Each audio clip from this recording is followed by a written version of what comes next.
Est-ce que tu as reçu tes bagages? Oui, oui, je les ai reçus aujourd'hui et c'est très bien arrangé. Mieux que je ne l'aurais fait moi-même. Merci beaucoup. À cause de la pandémie, les étudiants ne peuvent pas rentrer à l'école depuis janvier. Les professeurs doivent donc aider les nouveaux diplômés à faire une soutenance de thèse à distance et trouver un emploi en ligne. Ranger les affaires dans le dortoir et les expédier est la dernière étape. Dans le cas de Tran Xianglu, ses bagages ont été envoyés à Hangzhou où la porte de sa nouvelle vie s'est ouverte. Je travaille maintenant dans le bureau des affaires urbaines du district de Xiaoshan de la ville de Hangzhou. C'est par le centre d'information et d'orientation carrière de notre université que j'ai trouvé mon boulot. Dans ce processus, les professeurs m'ont beaucoup aidé. Je suis vraiment contente de trouver un travail comme ça durant la pandémie.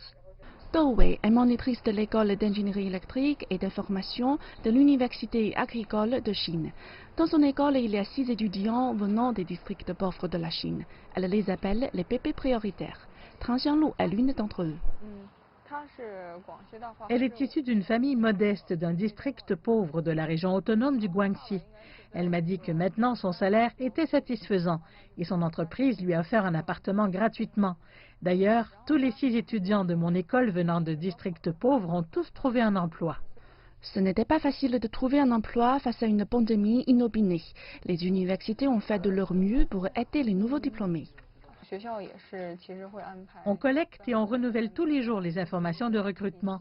On a organisé des séances de formation sur les techniques d'entretien d'embauche en ligne. Notre université a lancé une plateforme en ligne pour relier les étudiants aux entreprises. Et il y a une rubrique spécifique pour les étudiants issus de familles défavorisées afin d'offrir une assistance ciblée. Assistance personnalisée pour chaque étudiant et respect de leur propre volonté dans la recherche d'emploi. Tserin Lamo vient d'un district pauvre de la région autonome du Tibet et elle a choisi de retourner à sa terre natale. Elle est aujourd'hui enseignante à l'Institut technologique professionnel du Tibet. J'ai fait mes études sur la science animale et je trouve cette spécialité très utile au Tibet où il y a beaucoup de régions pastorales et agricoles. 95% de mes élèves viennent de régions d'élevage et leurs parents comptent sur eux pour maîtriser les techniques et améliorer la situation financière de la famille.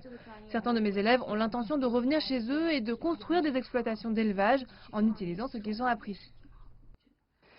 Selon les critères en vigueur, il reste en Chine encore 52 districts pauvres.